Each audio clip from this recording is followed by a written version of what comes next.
Hello gamers and welcome to Russell Games. Today we are going to show you how to play one of our newest games, and that is Underflow. Underflow is a 2 to 4 player game for ages 12 and up. And as merchants of Underflow, players compete for the most objective points at game's end. Each objective card and additional abilities award points to the player. And if you look at the box, the front of the box is actually the game board itself. You can set pieces up on the box, or you can purchase this game mat, which is sold separately, to put the game pieces on. Just as the game pieces are set up here, those game pieces would go here in that 3x3 grid. Inside of the box, you will find our handbook to Underflow, and this is just the rule book, which has large print and visuals for those of you who are visual learners. Also in the box, you'll find all of the components, and I will go over what each of these components are. You will also get a bag and the coins, and I'll tell you what those are, and the cards for gameplay. And these cards will need to be sorted out, but once they are sorted out, they can remain sorted out for future play. We have a gameplay set up for you right now, and as you can see, we're going to play on the mat. And on the mat, we have our cards. To set it up, we want to separate the cards out. To separate them out, there are 4 draft cards, and that's what these look like. You will give 1 to each player of the game. There's also 4 reference cards. You would give 1 to each player of the game if you don't have the mat. If you have the mat, what is on these reference cards is on the mat.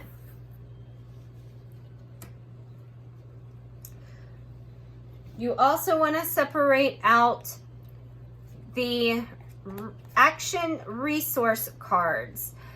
And there are 4 of these cards, and you want to make sure that each player gets the water, wealth, food, and energy card.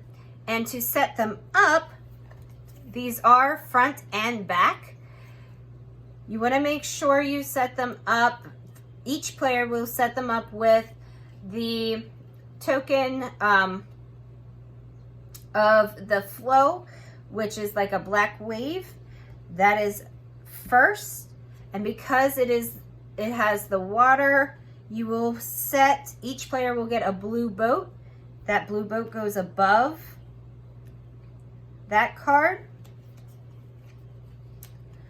You will also get, each player will have 2 of these collection cards.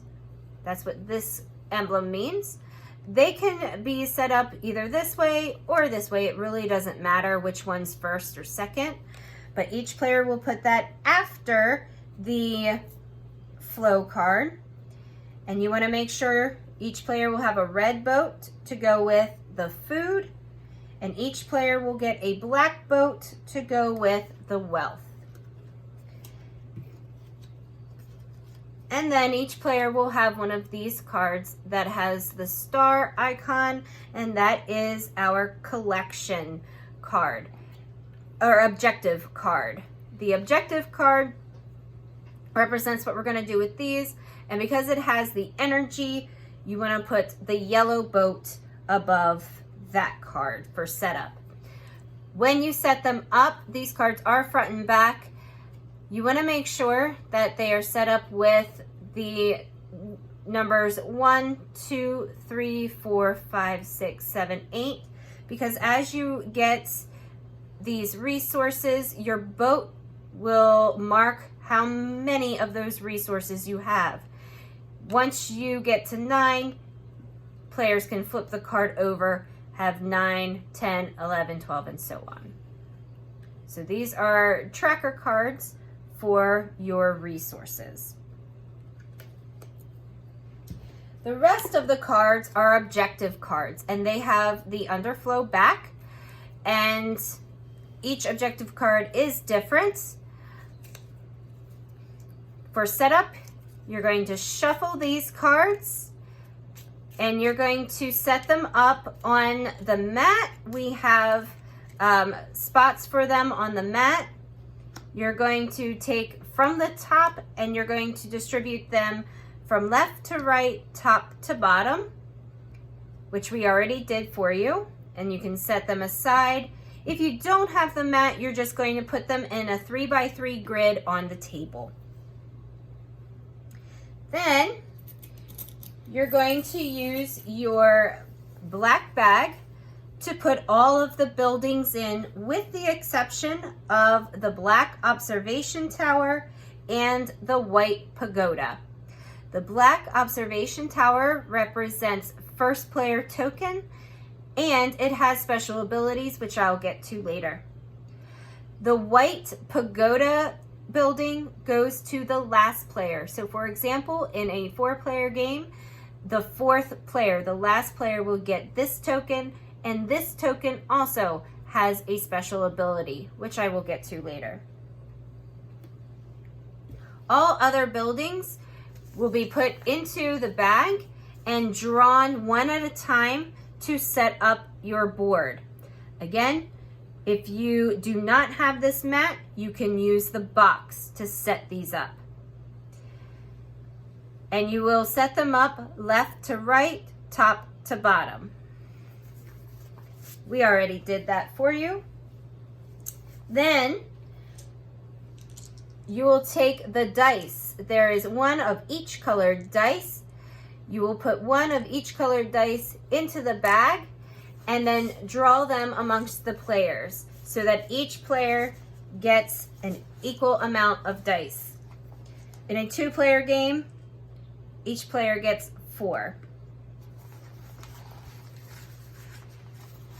And players will place their dice on the draft cards. Then you will take the coins.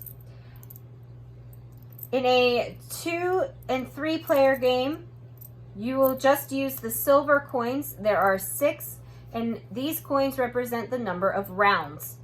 So the 6 coins for 2 to 3. If you have a 4-player game, you're either going to take away 2 or add the 2 gold for a longer gameplay. Since we are going to show you a 2-player game, I'm only going to use the 6 silver coins. These coins go into the bag, and at the beginning of each round, you remove 1 coin. So I'm going to go ahead and do that now. I'm removing 1 coin to show we are starting our first round. Once the bag is empty, that indicates the end of the game. The object of the game is to have the most objective points. The objective cards are what you are trying to buy with resources. So for example, here, this card cost 8 water and 4 food. So on your tracker, your blue boat needs to be on the 8 or higher, and your red boat needs to be on the 4 or higher in order to purchase this card when you get to the objective card. Each card is worth 1 objective point. This particular card is worth 3 objective points because it has 2 white stars. This card is for end of the game. So the card itself is worth 1 objective point, but because it has the crescent moon, at the end of the game, you get an extra objective point for every 4, and in this case, energy you have. So if you have 8 energy, that's 2 extra objective points, in addition to the 1 objective point for having the card.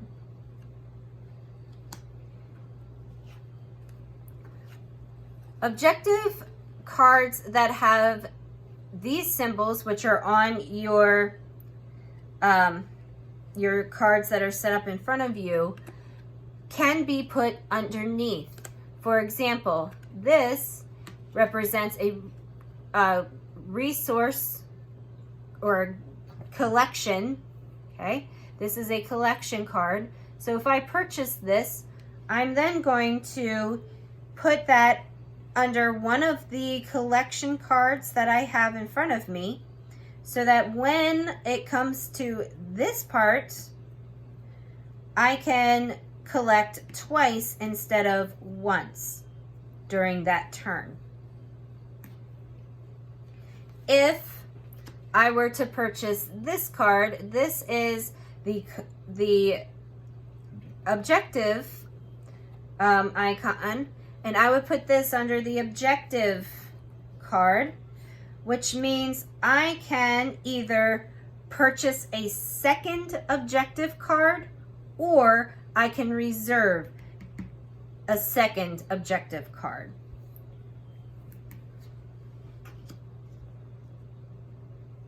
And I'm sorry. If you get a card that looks like this, this basically means if you are gaining resources from, in this case, the green windmill, okay, instead of the green windmill only being water or energy, one or the other, if I were to purchase this, every time I purchase something where the green windmill is, I would get water and an energy. So I would get both resources instead of one or the other. And that is pretty much the game. So we are all set up and ready to play. Chad has the black observation tower, so he is first player. To start the game, players will take their dice, roll them, and put them on their draft card.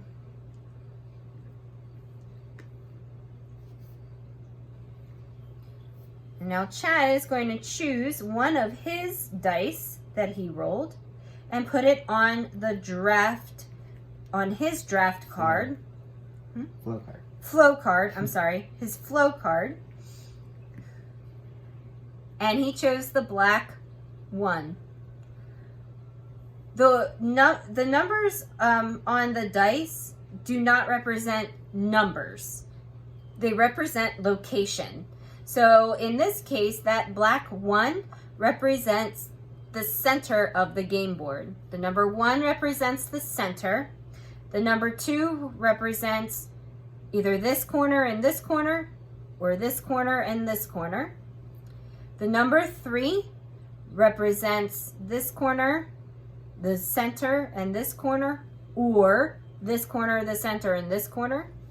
The number 4 is all 4 corners. The number 5 is all 4 corners and the center. And the number 6 represents the location of the buildings that are here, here, and here, or here, here, and here, or here, here, and here, or here, here, and here.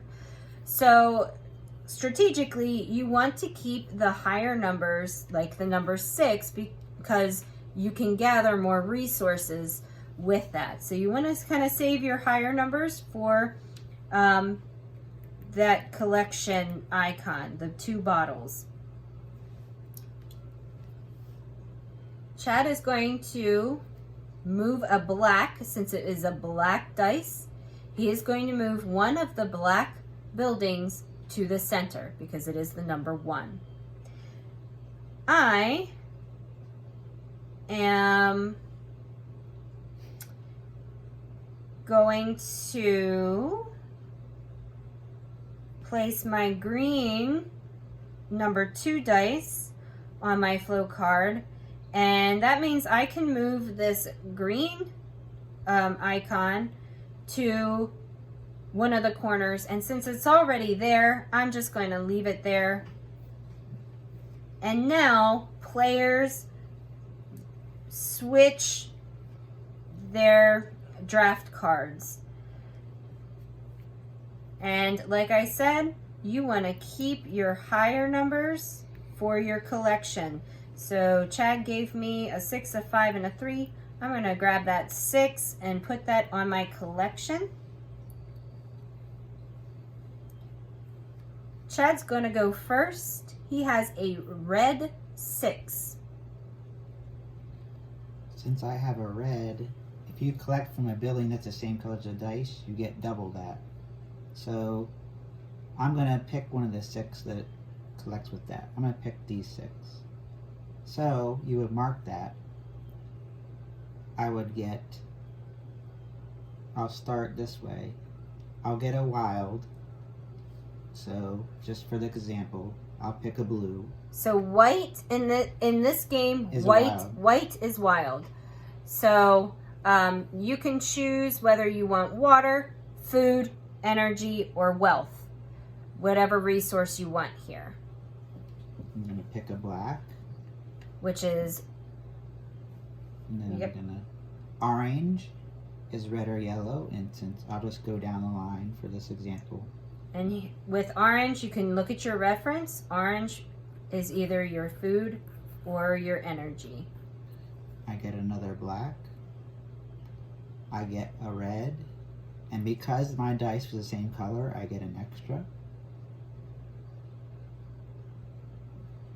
And then yellow or blue would be the green windmill. I'm going to pick yellow since I don't have any yet. And finally, I'm first player, so this gives me an extra black resource, either in this collection phase or the next one. I'm just going to do this one, so I would actually have 3. And then... That's a lot of wealth. You're a wealthy man. Okay. It seems like a lot, but you need a lot to get those cards. Yeah, you need a lot of resources. Mm-hmm.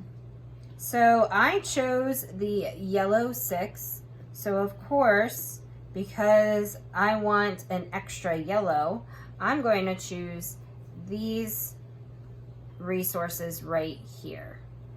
Okay. So I'm going to start here with blue. So I'm going to move my blue is the water. So I'm going to take my blue boat and put it on the first water. Yellow is energy. So I'm going to put my yellow boat on the first energy. And because the dice is yellow, I get an extra one. I'm going to move that to 2. Purple is either water or food. Okay, according to my reference. So I don't have my food boat on yet, so I'm going to move that to number 1.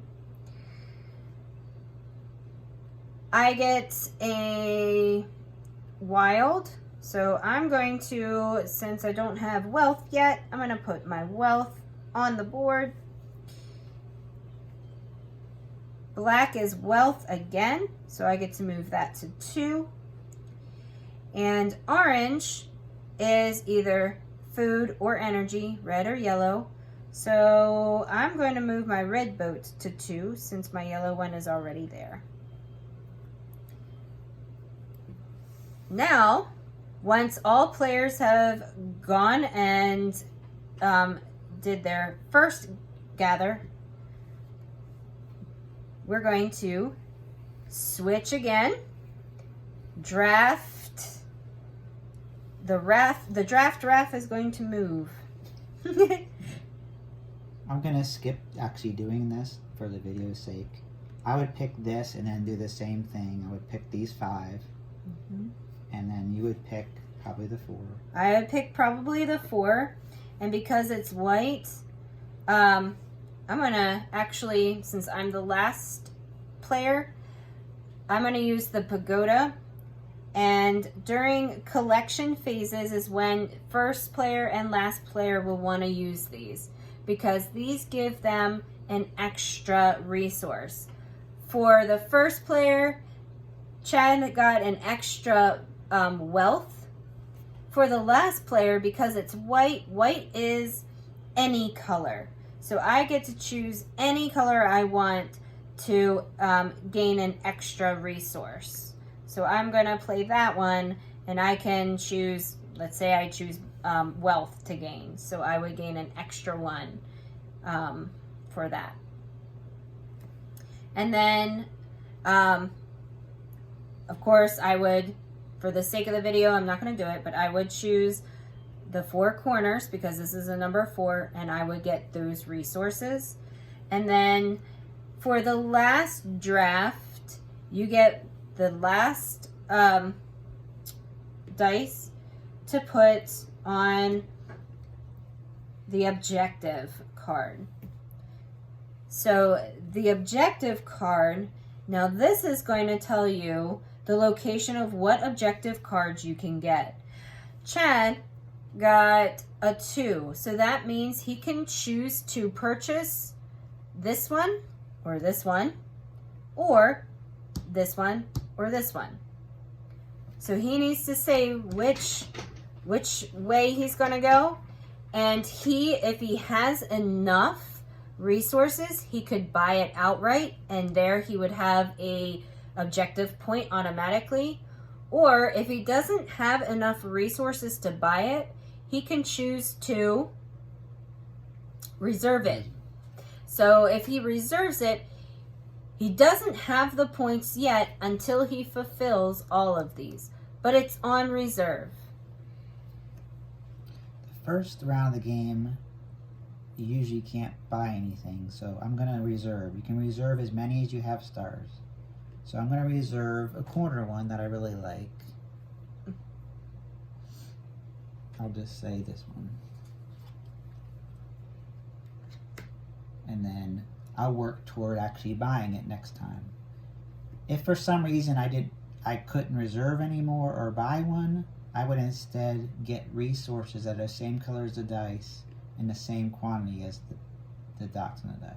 So if I said I already had one reserved, I can't afford to buy one, I would get 2 water resources instead, so you're not empty-handed. You can only have 1 card on reserve at a time. Unless you get more stars like this one. Unless you get, unless you have this card. Yes. Yeah, unless you have this one that lets you add it. Now, if I would buy this would refill. Now, one thing, if you ever buy from these middle sections, one slides before you refill it. This is because the chances of a 6 or something that would let these be taken are very slim. Yeah. They're not, so that keeps the cards moving and available. And it keeps the flow of the cards, hence underflow. Yeah. So we're going to refill it, and then I would then be able to choose this one, this one, or this one, this one, this one, or this one. And to show you that flow, I'm going to go ahead and choose this one so that you can see I have to slide one. I'm either going to slide this way, slide this way, slide this way, or slide this way, and then fill the card. Mm-hmm. So I'm going to choose to slide this way and refill. And then the play continues. We have to take out another coin, and these would pass clockwise. Yep. The first and last player pass clockwise, and then play can begin again. So all of the dice get re-rolled, and roll again. And the play just goes exactly how we did it before. Your resources, the boats stay exactly where they are throughout the entire game.